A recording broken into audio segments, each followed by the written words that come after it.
خوش آمدید۔ تو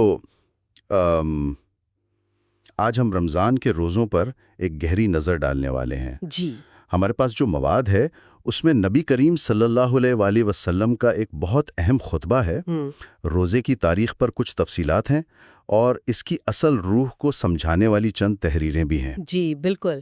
تو ہمارا مقصد صرف یہ جاننا نہیں کہ روزہ کیسے رکھتے ہیں، وہ تو ہم سب جانتے ہیں، بلکہ یہ سمجھنا ہے کہ اس کی گہرائی کیا ہے، اس کی تاریخ کیا ہے اور اس کے روحانی معنی کیا ہیں۔ اور یہ موضوع واقعی بہت اہم ہے کیونکہ روزہ اسلام کے 5 ستونوں میں سے ایک ہے۔ بالکل۔ لیکن اکثر اسے صرف بھوکا پیاسا رہنے تک ہی سمجھا جاتا ہے۔ ہاں، زیادہ تر یہی ہوتا ہے۔ تو آج ہم یہی دیکھیں گے کہ یہ اس سے کہیں بڑھ کر ہے، مطلب ایک مکمل روحانی اور اخلاقی ٹریننگ کا مہینہ ہے، ایک ریسیٹ بٹن کی طرح۔ ریسیٹ بٹن، واہ!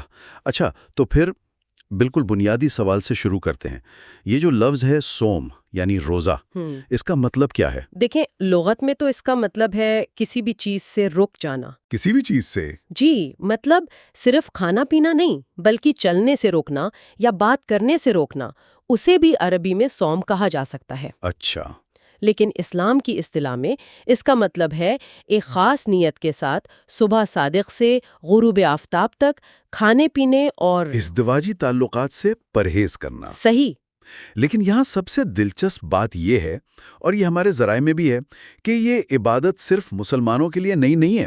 قرآن خود کہتا ہے کہ یہ تم سے پہلی امتوں پر بھی فرض تھی۔ اچھا، یعنی یہ پہلے سے چلی آ رہی ہے؟ جی، سورۃ البقرہ میں واضح حکم ہے، اے ایمان والو، تم پر روزے فرض کیے گئے جس طرح تم سے پہلے لوگوں پر فرض کیے گئے تھے تاکہ تم پرہیزگار بن جاؤ۔ یہ تو بہت دلچسپ نقطہ ہے۔ مطلب یہ عمل ایک طرح سے انسانی روحانیت کے ڈی این اے کا حصہ رہا ہے۔ بالکل، اور اسلام نے آ کر اسے ایک حتمی اور منظم شکل دے دی۔ تو یہ موجودہ شکل میں مسلمانوں پر کب اور کیسے فرض ہوا؟ کیا شروع سے ہی یہ اتنا ہی سخت تھا؟ نہیں، اس میں بھی ایک تدریج تھی۔ ذرائع کے مطابق ہجرت کے دوسرے سال رمضان کے روزے فرض ہوئے۔ ہجرت کے دوسرے سال؟ جی، اس سے پہلے مسلمان عاشورہ کا اور ہر مہینے 3 نفلی روزے رکھتے تھے۔ اچھا۔ اور جب رمضان کے روزے پہلی بار فرض ہوئے تو اس میں بھی ایک رعایت تھی۔ لوگوں کو اختیار تھا کہ یا تو روزہ رکھ لیں یا اگر وہ نہیں رکھ سکتے تو اس کے بدلے ایک مسکین کو کھانا کھلا دیں۔ یہ ایک طرح سے لوگوں کو اس عبادت کا عادی بنانے کا مرحلہ تھا۔ یعنی ایک ٹرانزیشن پیریڈ دیا گیا تھا تاکہ لوگ ذہنی اور جسمانی طور پر تیار ہو سکیں۔ بالکل۔ لیکن پھر 1 سال بعد سورۃ البقرہ کی اگلی آیات نازل ہوئیں جنہوں نے اس رعایت کو ختم کر دیا اور ہر صحت مند اور مقیم مسلمان پر روزہ رکھنا لازم قرار دے دیا۔ صحیح۔ ارشاد ہوا، پس تم میں سے جو کوئی اس مہینے کو پائے وہ اس کے روزے ضرور رکھے۔ اچھا، تو ہم نے روزے کا کیا اور کیسے تو سمجھ لیا، لیکن اب سب سے اہم سوال آتا ہے، کیوں؟ اس مہینے کا اصل ویژن کیا ہے؟ اور شاید اس کا بہترین جواب ہمیں اس خطبے سے ملے گا جس کا ہم نے شروع میں ذکر کیا تھا، حضرت سلمان فارسی سے روایت ہے۔ جی، اور یہ کوئی عام خطبہ نہیں ہے، یہ تو جیسے رمضان کا پورا مینیول ہے۔ آپ نے شعبان کے آخری دن صحابہ کو جمع کر کے فرمایا، اے لوگو، تم پر ایک عظمت اور برکت والا مہینہ سایہ فگن ہو رہا ہے۔ واہ! اس ایک جملے سے ہی اس کی اہمیت کا اندازہ ہو جاتا ہے۔ پھر آپ نے فرمایا، یہ صبر کا مہینہ ہے اور صبر کا بدلہ جنت ہے۔ یہ ہمدردی اور غم خواری کا مہینہ ہے۔ 1 منٹ یہاں روکتے ہیں۔ صبر کا مہینہ، یہ ہم بہت سنتے ہیں، لیکن اس کا مطلب کیا صرف بھوک برداشت کرنا ہے؟ کیونکہ سچ پوچھیں تو زیادہ تر لوگوں کے لیے بھوک اور پیاسی سب سے نمایاں پہلو ہوتا ہے۔ نہیں، یہ بہت اچھا سوال ہے۔ اصل میں صبر صرف بھوک برداشت کرنے کا نام نہیں ہے۔ علماء نے اس کی 3 قسمیں بیان کی ہیں۔ اچھا۔ اسے ایک مکمل روحانی جم کی طرح سمجھیں۔ پہلی ایکسرسائز ہے استقامت، یعنی اللہ کی اطاعت پر ڈٹے رہنا، نماز، تلاوت، ذکر وغیرہ۔ صحیح۔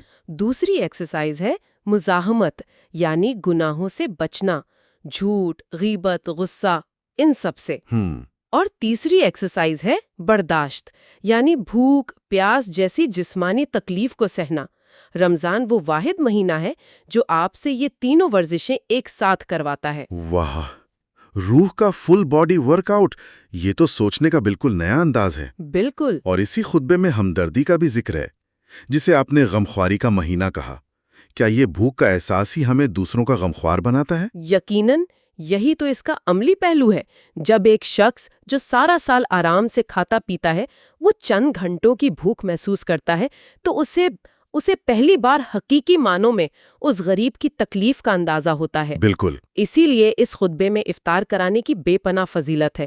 یہاں تک کہا گیا کہ جو کسی کو ایک کھجور یا پانی کے ایک گھونٹ سے بھی افطار کرا دے اسے بھی روزہ دار جتنا ثواب ملے گا۔ یعنی یہ ایک انفرادی عبادت کو اجتماعی ہمدردی سے جوڑ دیا گیا ہے۔ بالکل، یہی اسلام کے سماجی نظام کی خوبصورتی ہے۔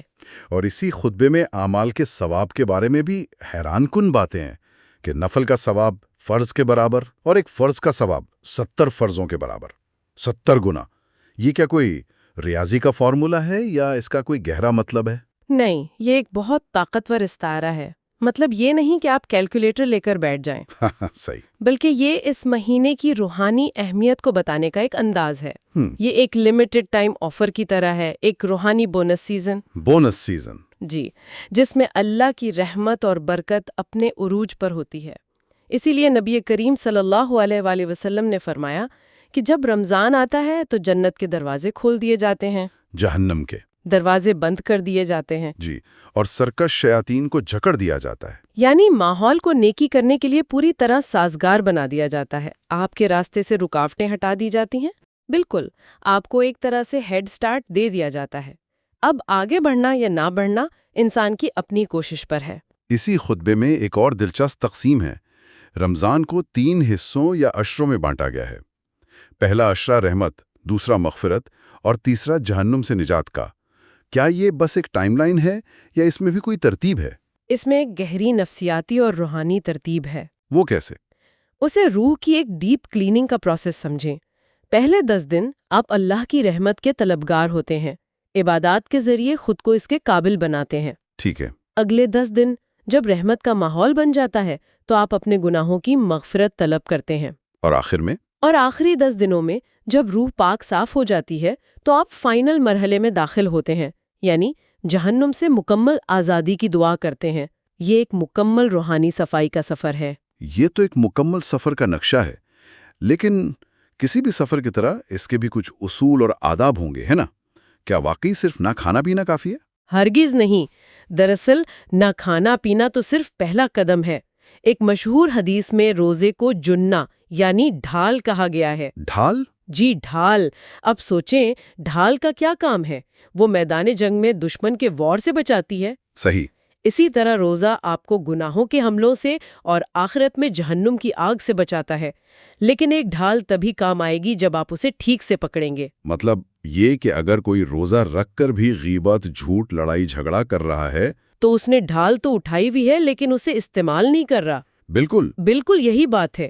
اسی لیے حدیث میں فرمایا گیا کہ جو شخص روزہ رکھ کر جھوٹ بولنا اور برے کام کرنا نہ چھوڑے تو اللہ کو اس کے بھوکا پیاسا رہنے کی کوئی پرواہ نہیں۔ اور یہاں تک ہدایت دی گئی کہ اگر کوئی روزہ دار سے لڑنے آئے تو وہ جواب میں لڑائی نہ کرے، بس اتنا کہہ دے بھائی میں روزے سے ہوں، یعنی اپنی ڈھال کو سامنے کر دے۔ جی، یہ تو ضبط نفس کی انتہا ہے، اور اس کا انعام بھی پھر اتنا ہی بڑا ہوگا۔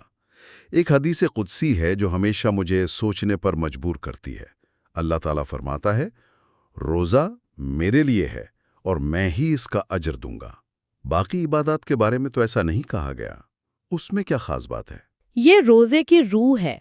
دیکھیں، نماز، زکوٰۃ یا حج یہ سب ظاہری اعمال ہیں جو لوگ دیکھ سکتے ہیں۔ جی۔ ان میں دکھاوے کا، ریاکاری کا امکان رہتا ہے، لیکن روزہ ایک بالکل پوشیدہ، ایک خفیہ عبادت ہے۔ کوئی شخص تنہائی میں کچھ کھا پی سکتا ہے، کوئی اسے نہیں دیکھ رہا۔ صحیح۔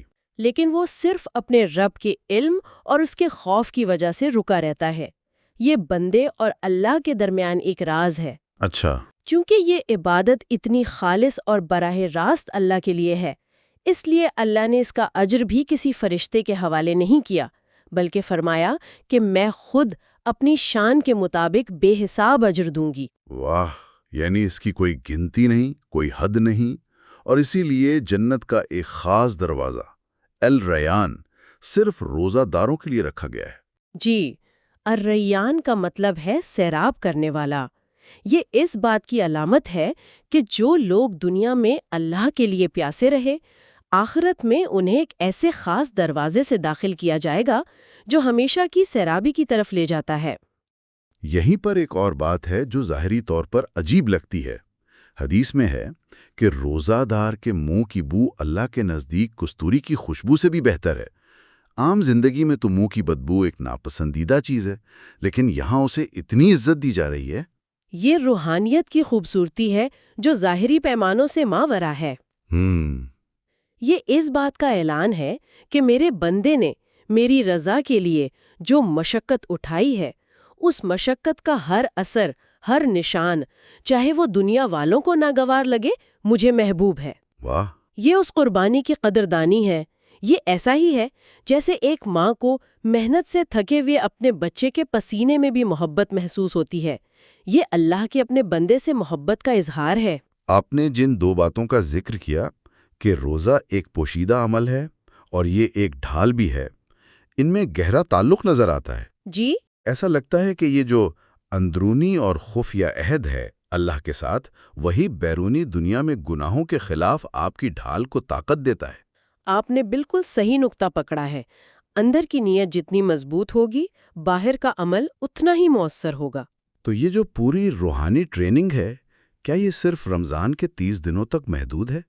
کیا سال کے باقی 11 مہینے اس جم کو تالا لگ جاتا ہے؟ نہیں، ایسا بالکل نہیں۔ رمضان تو ایک بوٹ کیمپ کی طرح ہے۔ یہ آپ کو پورے سال کے لیے تیار کرتا ہے۔ اچھا۔ اس کے بعد بھی نفلی روزوں کی صورت میں اس روحانی ورزش کو جاری رکھنے کی بہت ترغیب دی گئی ہے، جیسے رمضان کے فوراً بعد شوال کے 6 روزے۔ ہاں، ان کے بارے میں سنا ہے۔ حدیث کے مطابق جس نے رمضان کے بعد یہ 6 روزے بھی رکھ لیے، اسے پورے سال کے روزوں کا ثواب ملتا ہے۔ پورے سال کا؟ وہ کیسے؟ اسلام میں نیکی کا اجر کم از کم 10 گنا ملتا ہے نا؟ جی۔ تو رمضان کے 30 روزے 300 روزوں کے برابر ہوئے اور شوال کے 6 روزے 60 کے برابر، کل ملا کر 360، یعنی تقریباً 1 سال۔ سبحان اللہ۔ نبی کریم صلی اللہ علیہ وآلہ وسلم کی سنت ہے۔ اس کے علاوہ یوم عرفہ اور عاشورہ کے روزے بھی ہیں۔ تو یہ ٹریننگ سارا سال جاری رہتی ہے۔ تو آج کی گفتگو کا خلاصہ یہ ہے کہ روزہ صرف بھوک اور پیاس کا امتحان نہیں، بلکہ یہ صبر، ہمدردی، خود احتسابی اور اللہ سے تعلق کو مضبوط کرنے کا ایک جامع نظام ہے۔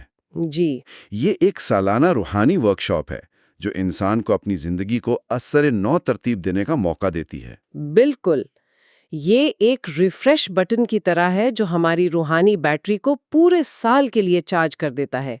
یہ ہمیں اللہ کے قریب لاتا ہے، ہمارے گناہوں کو دھوتا ہے اور ہمیں ایک بہتر، زیادہ باشعور انسان بننے میں مدد دیتا ہے۔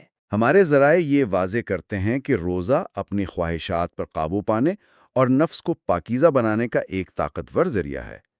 اس پر غور کرنے کے لیے ایک سوال یہ پیدا ہوتا ہے کہ آج کی دنیا میں جہاں ہر طرف مادی چیزوں، فوری لذت اور انسٹنٹ گریٹیفیکیشن کا شور ہے، وہاں جان بوجھ کر اپنی بنیادی ترین خواہشات کو روکنے کا عمل صرف کھانے پینے سے نہیں، بلکہ غصے، منفی باتوں اور فضول کاموں سے بھی ایک انسان کو حقیقی خودشناسی اور اندرونی آزادی کے بارے میں کیا سکھا سکتا ہے۔